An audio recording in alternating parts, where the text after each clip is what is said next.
mirthful Monday evening to all. Yours truly, Gabriel Lopez here and pleased to bring you PTV News Now.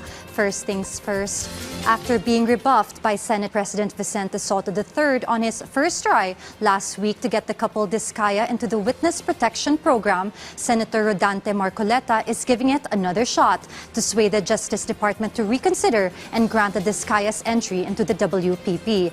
The Senate President's rejection of Marcoleta's plea last week was based on Justice Secretary Juan Crispin Remulla's recommendation to nix Marcoleta's request on grounds the Discayas needed to return their illegitimately earned revenues and to cooperate by telling the whole truth.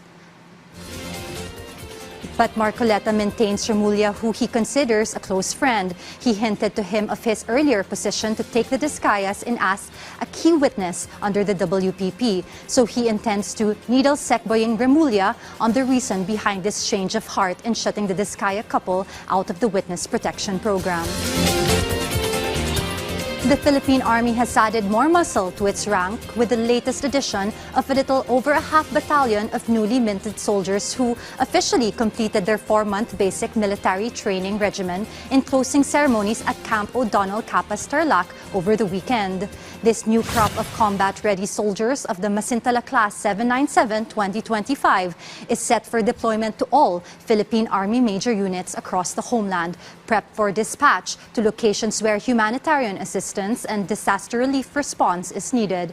Congratulatory remarks to the newly declared soldiers of the Army Brig, General Enriquito de Ocades, Chief of Staff of the AFP Intelligence Command, challenged the graduates of Masintala Class 797-2025 to serve the Filipino people and secure the homeland at all times. Meanwhile, the Philippine Army announced earlier in the day of his joint exercise with the Royal Thai Army over the weekend for an interoperability test on humanitarian assistance and disaster relief response, which reaffirms the two countries' steadfast commitment toward the holistic human capital of soldiers. The Philippine Army Command designated its crack group of disaster relief responders of the 525th Combat Engineering Battalion for the second day training at the Forerunner training area of Fort Bonifacio's Libingan ng mga Bayani Thursday and Friday last week.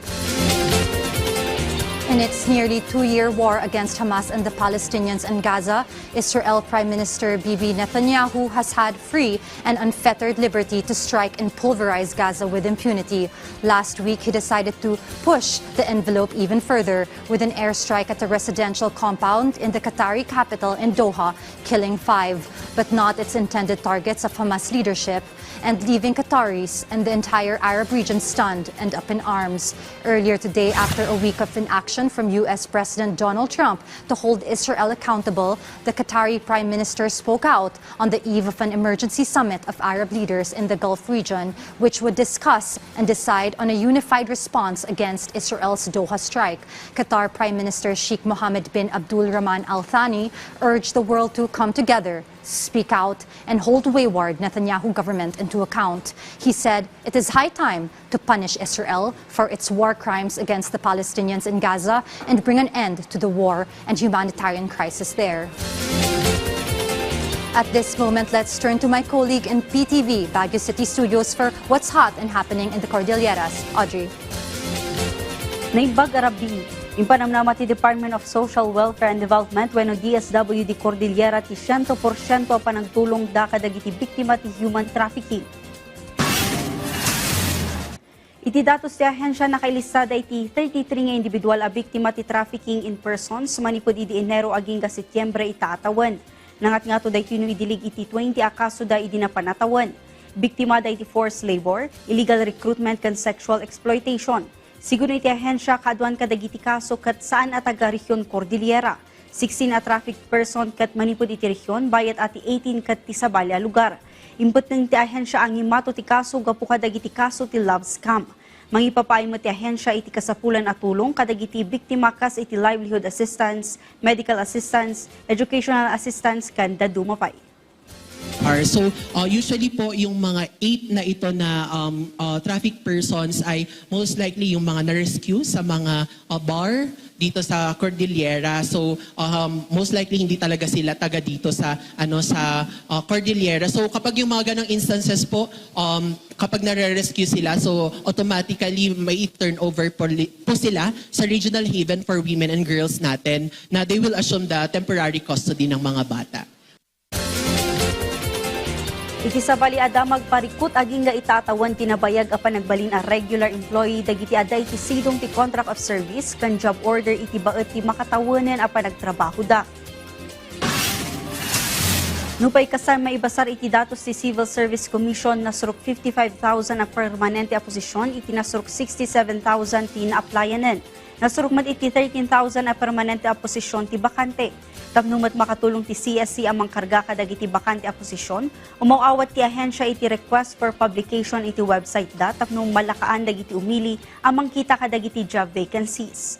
Kabayatan na may sakadagiti na patag dokumento iti panag-apply iti trabaho iti gobyerno ti Certificate of Eligibility, manipod iti panakapasa iti Civil Service Exam.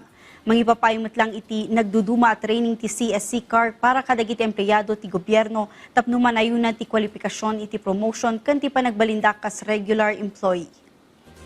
Mataas po ang porsyento ng nakakapata dito sa Cordillera. Ito po ay pagpapatunay sa mga lumalabas na impormasyon na mataas ang English proficiency ng mga taga Cordillera at taga Baguio.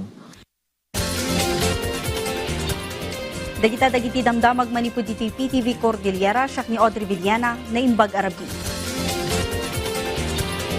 Many thanks, Audrey, and that's a wrap for tonight's show. Join us again tomorrow for another set of major stories here and abroad, breaking at the hour, and make it a habit to make us your source for stories you can count on, news you can trust. This is Gabrielle Lopez, and thank you for watching PTV News Now.